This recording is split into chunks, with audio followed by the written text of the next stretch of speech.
नमस्कार, आप सभी का स्वागत है आपके अपने YouTube चैनल फिजिकल एजुकेशन अड्डा के ऊपर, जहां आपको फिजिकल एजुकेशन एंड स्पोर्ट्स के प्रकार की अपडेट मिलती रहती है। तो हमारी जो एक सीरीज चली हुई है, video series Haryana PT exam preparation को लेकर स्पेशल, तो उसमें हम हमारे नेक्स्ट टॉपिक को कवर करेंगे। और आज जो टॉपिक शुरू कर रहे हैं ना, बहुत ही मोस्ट इंपॉर्टेंट है। इससे बहुत सारे क्वेश्चंस आते हैं, चाहे वो आपका किसी भी लेवल का एग्जाम हो, चाहे नेट लेवल का हो, चाहे स्टेट लेवल का हो, चाहे पीटीए लेवल का हो, चाहे डीएसएसबी, इससे बहुत सारे क्वेश्चंस बहुत बार एग्जाम में आए। तो आज हम शुरू करें हमारी साइकोलॉजी को। नेक्स्ट 3 से 4 पार्ट में कंप्लीट होगी, समय लगेगा, लेकिन एक एक चीज़ क्लियर कर दूंगा मैं हर चीज़ को। इन जो 3-4 वीडियोज बनेंगे इसमें साइकोलॉजी को कवर करेंगे हम, ठीक है। हालांकि आपकी भी बार बार रिक्वेस्ट है, जैसे पिछला जो वीडियो था उसमें कमेंट आया हुआ था कि नेक्स्ट वीडियो में सर जो है मसाज को कंप्लीट कीजिए। मैं आपको बता दूं, मैं जिस सीक्वेंस से चल रहा हूँ वहाँ पे मसाज भी कवर होगी, हर एक टॉपिक आपका कवर होगा, बेफिक्र रहिए। जब मैं मेरी तरफ से ये कह दूँ ना लास्ट में कि आज ये लास्ट वीडियो मेरी तरफ से पीटीए का सिलेबस कंप्लीट हुआ, तो वहाँ पर आप मेरे को कॉमेंट करके बता सकते हैं कि कौन सा टॉपिक बच गया, कौन सा टॉपिक दोबारा करना है।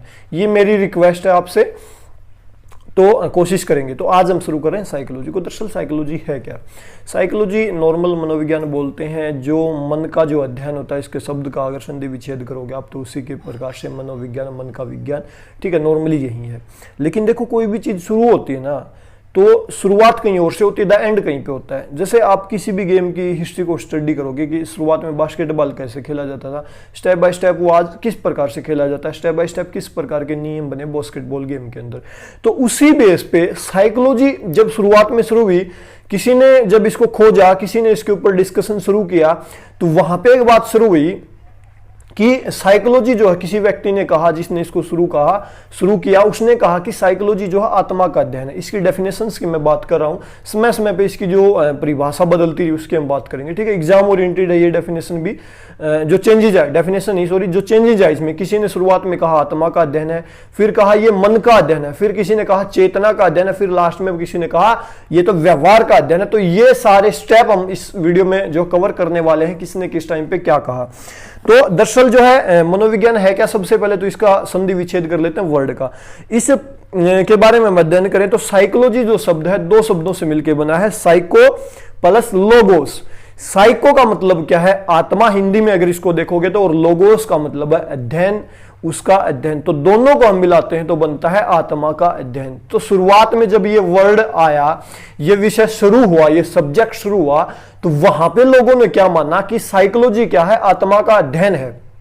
लेकिन जब ये जिक्र चला कुछ समय, तो वहां पे भाई, जैसे आप कोई गांव में काम शुरू करते हो तो वहां पे भी आ जाते हैं टिगली करने वाले। आप कोई सामाजिक काम करते हो या आप कोई धार्मिक प्रोग्राम करते हो, वहां पे सलाह देने वाले आ जाते हैं। तो वहां पे भी एज इट इज यही हुआ, भाई किसी ने कहा कि आत्मा का अध्ययन है, लेकिन वहां पे कोई निकाल लिया इसके पीछे का जो तर्क है। इस विचारधारा का जो बहुत सारे आगे साइकोलॉजिस्ट है, उन्होंने विरोध किया इसका, और उन्होंने कहा, बोला आत्मा है क्या, दरअसल इसको ना देख सकते हैं, ना महसूस कर सकते। बोला ये तो काल्पनिक चीज है, इसका हम अध्ययन कैसे कर सकते हैं, हमें नहीं पता आत्मा का वजूद क्या है, आत्मा है या नहीं हमें नहीं पता। बोला इसका वजूद है क्या दरअसल। इसके बाद जो साइकोलॉजी को आत्मा के साथ जोड़ने की जो थ्योरी थी, उसको जो है इग्नोर कर दिया गया। इसके बाद क्या जिक्र चला, दरअसल वहां पे जो बात आई, मन का अध्ययन इसको माने जाने लगा। जैसे हिंदी में जो मतलब है ना साइकोलॉजी का, मनोविज्ञान, मन का विज्ञान, मन का अध्ययन। तो अब जिक्र चलने लगा, बोले मन का अध्ययन है साइकोलॉजी। तो दरअसल अब यहां पे भी कुछ लोग आगे टिगली करने वाले, उन्होंने क्या किया, इस बारे में अपने विचार दिए कि व्यक्ति जो है केवल अपने मन के बारे में जान सकता है, दूसरे के मन के बारे में कैसे हम स्टडी कर सकते हैं, उसके मन में क्या चल रहा है। बोले ये तो एक वो है नहीं, इससे तो जो है हम सहमत नहीं हो सकते, इसको पूरी तरह से हम स्टडी नहीं कर सकते जब किसी के मन को, तो कैसे कह सकते हैं इसका मन का अध्ययन है। तो इस विचारधारा को भी नकार दिया। इसके बाद 19वीं शताब्दी में एक दौर आया, फिर माना कि मनोविज्ञान जो है चेतना का विज्ञान है। एक नई थ्योरी गढ़ दी गई, भाई मनोविज्ञान में चेतना का अध्ययन कर सकते हो। अब चेतना का मतलब क्या होता है, स्थिति। जो हमारा 2 प्रकार के हमारे बॉडी की सोचने की वो होती है, एक तो होता है चेतन मन, एक होता है अचेतन मन, ठीक है। चेतन मन जो वर्तमान हमारी स्थिति जिसके बारे में अवेयर है, और अचेतन मन जो हमारे अचेतन में जो बातें चलेगी पीछे की, ठीक है, जिसको हम भूल चुके हैं या चेतन में। जैसे कई बार होता है ना, आपके साथ हुआ होगा, आपने किसी व्यक्ति को देखा, उसको देख के आपने कोशिश की कि मैं इसको जानता हूं, आप दिमाग पे जोर डाल रहे हैं। वो जो बातें ना जो आप कहते हो कि मैं इसको जानता हूं लेकिन कहां देखा था ये याद नहीं आ रहा, मैंने इसको देखा था, वो अचेतन में गई हुई मन की बातें हैं, ठीक है। अब अचेतन मन से उस अचेतन मन में जो बातें गई प्रेशर डालते हैं चेतन मन में उनकी बातों को लेकर आने की, तो वो होता है अचेतन चेतन, ठीक है। चेतन मतलब स्थिति का ज्ञान, प्रेजेंट। तो किसी ने कहा भाई जो है मनोविज्ञान 19वीं शताब्दी में आके हो गया चेतना का विज्ञान। तो किसी ने कहा अब ये जो है चेतना का अध्ययन करता, लेकिन यहाँ पे भी जो है ना अपने तर्क दे दिए, आलोचकों ने इसकी भी आलोचना कर दी और अपने तर्क दे दिए कि बोला भाई चेतना जो है ना एक छोटा सा हिस्सा है मन का, ठीक है। पूरी तरह से मन को स्टडी करोगे तो इंटरनल बातें होती है, बोले चेतना को हम कैसे इसको मान सकते हैं कि चेतना का अध्ययन करता, इग्नोर कर दिया इसको भी। लास्ट में जो विचारधारा निकल के आई, कहा लोगों ने कि यह है व्यवहार का अध्ययन। व्यवहार, व्यक्ति किस स्थिति में किस प्रकार का व्यवहार करता है उसका अध्ययन लास्ट में माना गया। और प्रेजेंट में भी आज साइकोलॉजी को जो है व्यवहार का अध्ययन माना जाता है। इंपॉर्टेंट है ये क्वेश्चन। अब जो है बिहेवियरिज्म जो है आ गया मार्केट में, तो इस प्रकार से अब फिलहाल जो है इसको बोला जाता है व्यवहार का अध्ययन साइकोलॉजी को। लास्ट में कंक्लूजन यही निकल के आता है 20वीं शताब्दी में स्ट्रक्चरलिस्ट स्कूल जो हुआ के विद्वानों के विचारों के विरुद्ध एक नई विचारधारा का प्रादुर्भाव हुआ, जिसमें व्यवहारवाद, जिसे व्यवहारवाद कहते हैं, इस विचारधारा को मानने वालों में से वॉटसन का नाम विशेष रूप से उल्लेखनीय है। 1913 ईस्वी में स्पष्ट रूप से बताया गया कि चेतना अनुभूतियात्मक या व्यक्तिगत होती है।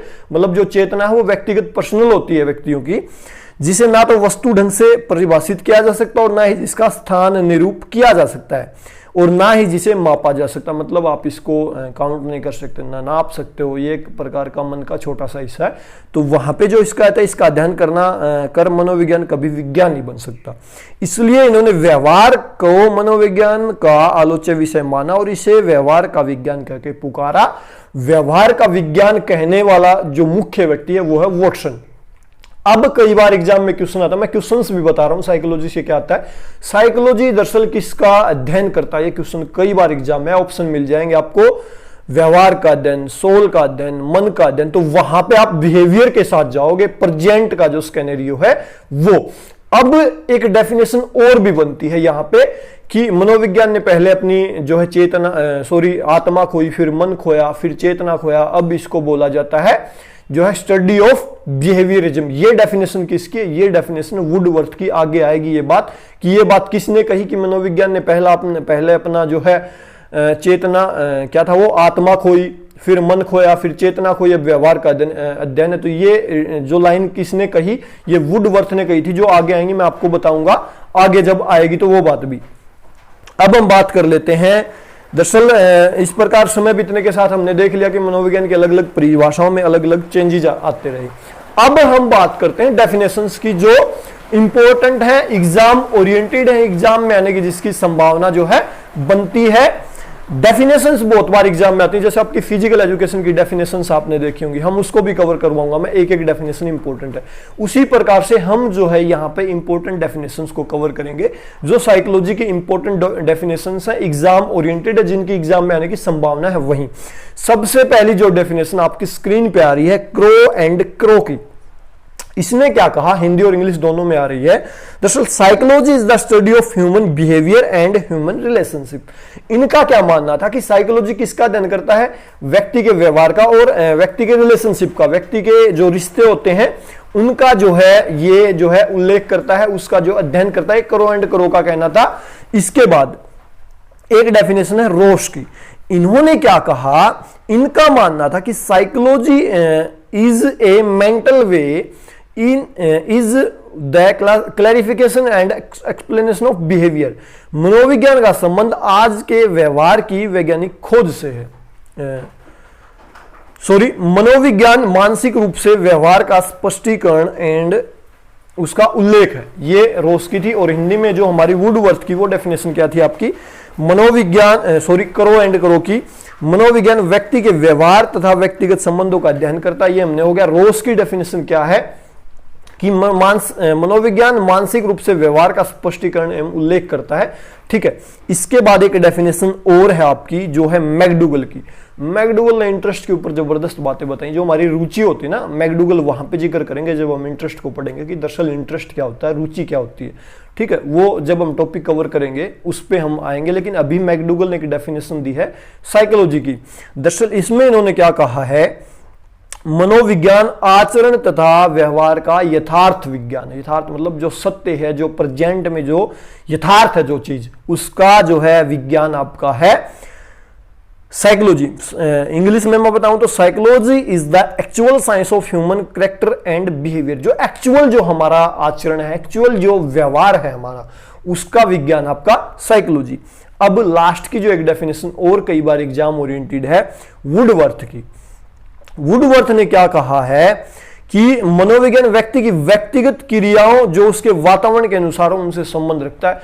व्यक्ति अपने इन्वायरमेंट में जो बिहेवियर करता है उससे रिलेटेड आपकी साइकोलॉजी। ये बात किसने कही है, वुडवर्थ ने। मतलब हम अपने इन्वायरमेंट में किस प्रकार की एक्टिविटीज कर रहे हैं, किस प्रकार की क्रियाएं कर रहे हैं, उससे रिलेटेड, मतलब वहां पे किस प्रकार का व्यवहार करें। ओवरऑल सभी डेफिनेशंस का कंक्लूजन यही निकल के आता है कि आप किस प्रकार का व्यवहार अपने इन्वायरमेंट में कर रहे हो। मैं फिर से रिपीट कर दूं क्योंकि चारों ही डेफिनेशन मोस्ट इंपॉर्टेंट है, एग्जाम ओरिएंटेड है। मैं हिंदी में इनको रिपीट कर रहा हूं क्योंकि इंपॉर्टेंट है भाई, समझने की कोशिश करें। आपकी एज 40+ 50+ है, लेकिन मैं जानता हूं कि इंपॉर्टेंट है, इसलिए इसके ऊपर मैं प्रेशर डाला हूं। मैं ये भी जानता हूं कि आपके लिए बहुत ही संघर्ष प्रद ये समय चल रहा है, आप जिस डेडिकेशन के साथ लगे हुए हैं, तो आपके लिए और दरअसल हमारे लिए भी मोटिवेशन है।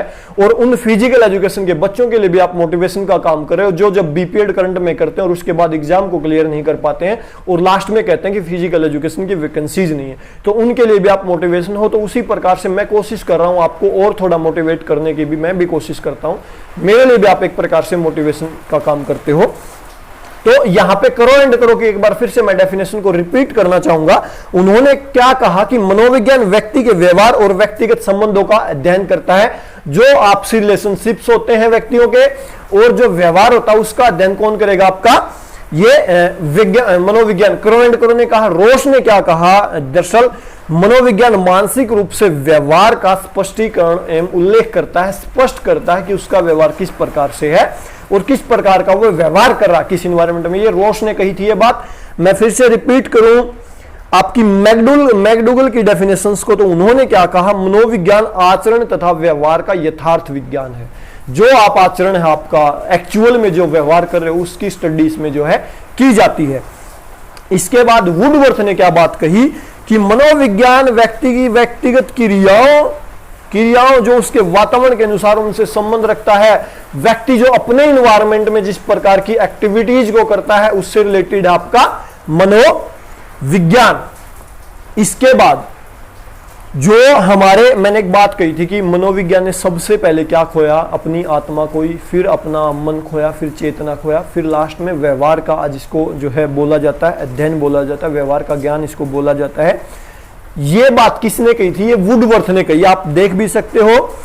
सर्वप्रथम व्यक्ति ने आत्मा को छोड़ा, फिर अपनी मोह को छोड़ा, फिर अपनी इसने चेतना को त्याग दिया और अब तक यह व्यवहार का ज्ञान है। ये व्यक्ति जो है मिसप्रिंट है। सर्वप्रथम मनोविज्ञान ने क्या किया, आत्मा को छोड़ दिया, फिर जो है इसने अपने मोह मन को छोड़ा और फिर अपनी चेतना को त्याग दिया और लास्ट में इसने जो है व्यवहार का ज्ञान जो है ये खोकर रह गया। ये डेफिनेशन किसकी है आपकी, ये डेफिनेशन है आपकी वुडवर्थ की। याद रखें, मोस्ट इंपॉर्टेंट है। इसके बाद हम बात करें जो इससे आगे वाला जो टॉपिक है, इसके बाद मैं बता दूं कि एक साइकोलॉजी हमने देख लिया। इसके बाद एक बात आती है स्पोर्ट्स साइकोलॉजी की। साइकोलॉजी के आगे स्पोर्ट्स लग जाता है। तो इसमें क्या किया जाता है, स्पोर्ट्स साइकोलॉजी में खिलाड़ी के व्यवहार का अध्ययन किया जाता है खेल के दौरान। तो ये स्पोर्ट्स साइकोलॉजी यही होती है। याद रखें, इसको ज्यादा डिफाइन करने की जरूरत नहीं है, ठीक है। मेन इंपॉर्टेंट है साइकोलॉजी को हमें जानना। इसके बाद पर्सनैलिटी के ऊपर हम पहुंच गए हैं। देखो अलग अलग व्यक्तित्व की वैसे तो हम परिभाषाओं को भी कवर करेंगे, उससे पहले दरअसल हम डिस्कस कर लेते हैं कि दरअसल व्यक्तित्व है क्या, पर्सनैलिटी है क्या।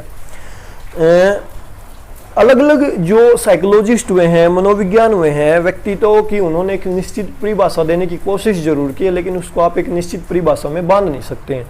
तो यहाँ पे व्यक्तित्व को एक निश्चित एवं सार्वकालिक परिभाषा में परिभाषित नहीं किया जा सकता। मैंने जैसा आपको बताया, सामान्यतः व्यक्ति के बाह्य रूप को उसका व्यक्तित्व कह दिया जाता है। नॉर्मली आप किसी व्यक्ति को देखते हो कि बाहर से कैसा दिखता है, उसको आप पर्सनैलिटी मान लेते हो, ऐसा ही होता है मे बी।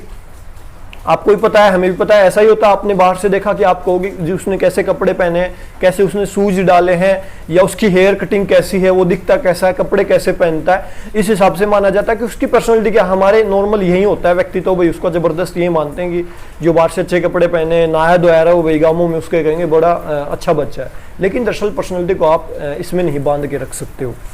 तो नॉर्मली मैंने बताया कि व्यक्ति का क्या देखते हैं, उसका डील डोल कैसा है, स्वास्थ्य कैसा, आकृति कैसी है, कद, नाक, नक्श आदि को देखकर उसके व्यक्तित्व के बारे में राय जो बना ली जाती है।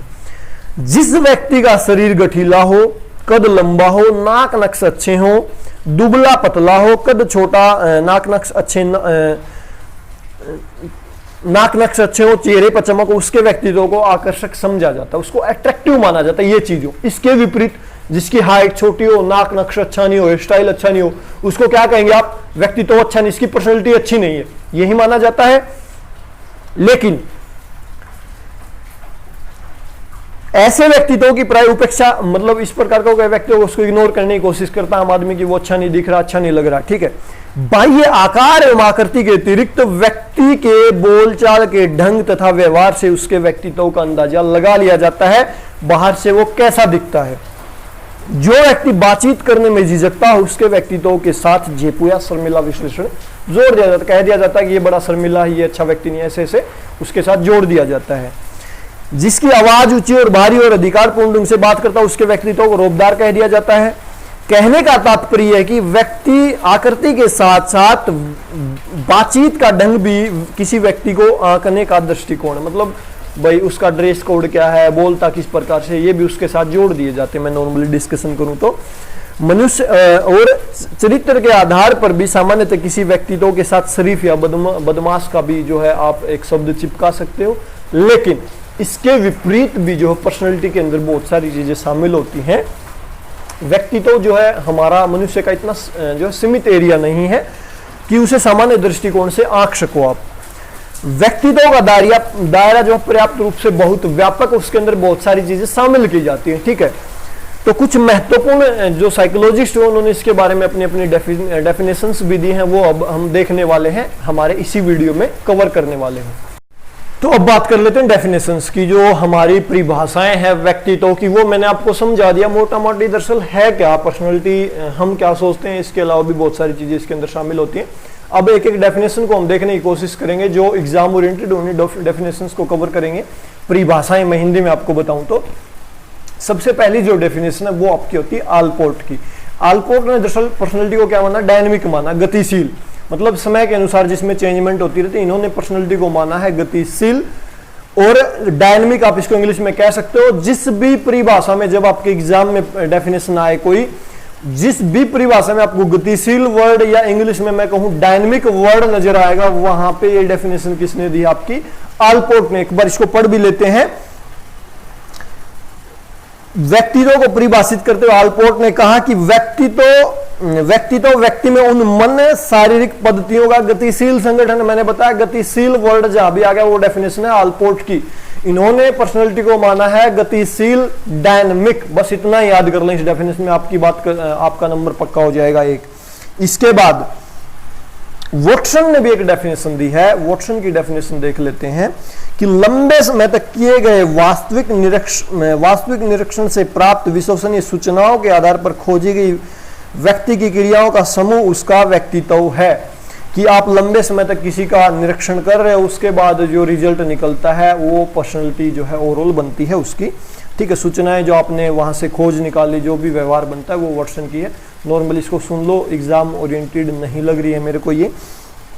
इसके बाद एक डेफिनेशन आपकी दी है आइजेनिक का विचार, जो है आइजेनिक जो हुए हैं हमारे एक साइकोलॉजिस्ट H.J. आइजेनिक, उन्होंने डेफिनेशन दी। उन्होंने क्या कहा है, व्यक्तित्व व्यक्ति के चरित्र, स्वभाव, वर्दी और शारीरिक बनावट का थोड़ा बहुत ऐसा स्थायी और स्थिर संगठन है जो वातावरण के साथ उसके अपूर्व समायोजन को निर्धारित करता है, कि हम कैसे एडजस्ट करते हैं इन्वायरमेंट में। अब देखो हमारी पर्सनैलिटी के अंदर क्या क्या चीजें शामिल होती हैं, कि आपका चरित्र कैसा है, स्वभाव कैसा है, बुद्धि कैसी है, शारीरिक बनावट कैसी है, ये सारी चीजें। इनका एक स्थायी रूप कि आप किस इन्वायरमेंट में किस प्रकार से एडजस्ट खुद को कर सकते हो, ये आपकी डेफिनेशन किसने दी है? आइजेनिक ने डेफिनेशन आपकी दी है। इंग्लिश में मैं बताऊं तो आइजेनिक की जो डेफिनेशन उसमें आपको मिलेगा स्थायी या स्टेबल वर्ड। आई आंखें एक जगह स्थिर करना, मतलब आइजेनिक की डेफिनेशन होगी आपकी स्टेबल या स्थायी वर्ड। जिस भी परिभाषा में आपको मिले तो आप किसके साथ जाएंगे? आइजेनिक के साथ, ठीक है। ये डेफिनेशन होगी, ये एक ट्रिक होगी इसको याद करने की। इसके बाद एक डेफिनेशन दी है वैलेंटाइन ने। वैलेंटाइन ने जो है पर्सनैलिटी को क्या माना है? व्यक्ति के आंतरिक और अर्जित विन्यासों का जोड़। जो व्यक्ति व्यक्ति के अंदर जो इंटरनल जो क्वालिटीज होती हैं और जो बाहर से वो ग्रहण करता है, इन दोनों का जोड़ जो है क्या होता है? आपका पर्सनैलिटी बोला जाता है। तो ये होगी वैलेंटाइन की डेफिनेशन। इसमें क्या ट्रिक आप यूज कर सकते हो भाई? वैलेंटाइन याद कर लेना, एक ही लाइन की है, ठीक है, ज्यादा मुश्किल नहीं, आप नोट डाउन कर सकते हो इस डेफिनेशन को। व्यक्तित्व के आंतरिक और अर्जित विन्यासों का जोड़ ही जो है पर्सनैलिटी आपका होता है। इसको याद करने की कोशिश करें। इसके बाद जो है डेफिनेशन हमारी कंप्लीट हो गई। ये 3-4 डेफिनेशन मैंने आपको बताई, ज़्यादा जरूरी नहीं है, ठीक है, ज़्यादा जरूरी नहीं है। नेक्स्ट वीडियो में हम जो हमारा कवर करेंगे, आज के इस वीडियो में इतना ही कवर करेंगे, मैं ज़्यादा लोड नहीं दूंगा आपके ऊपर क्योंकि इंपॉर्टेंट टॉपिक चला हुआ है और इसकी एक एक बात को समझना जरूरी है। आज मैंने आपको पर्सनैलिटी की डेफिनेशन बताई, साइकोलॉजी की डेफिनेशन बताई। इनसे 1-2 नंबर का क्वेश्चन जरूर आना है भाई एग्जाम में, तो इसलिए एक एक चीज को ध्यान से कर लो, नोट डाउन करते रहे इंपॉर्टेंट पॉइंट को जहाँ पे मैं प्रेशर डालता हूँ, ठीक है। नेक्स्ट वीडियो में और इंपॉर्टेंट क्वेश्चंस को कवर करेंगे साइकोलॉजी से रिलेटेड ही। नेक्स्ट वीडियो में हमारा जो मेन टॉपिक कवर होगा वो जो पर्सनैलिटी की क्लासिफिकेशन की है, अलग अलग साइकोलॉजिस्ट ने, फिजियोलॉजिस्ट ने अलग अलग ने बताया कि सेल्डन ने किस प्रकार की पर्सनैलिटी बताई है, जुंग ने किस प्रकार की बताई है, वो सारी चीज, हिप्पोक्रेटस ने किस प्रकार की पर्सनैलिटी बताई, वो नेक्स्ट वीडियो में हम कवर करने वाले हैं, ठीक है।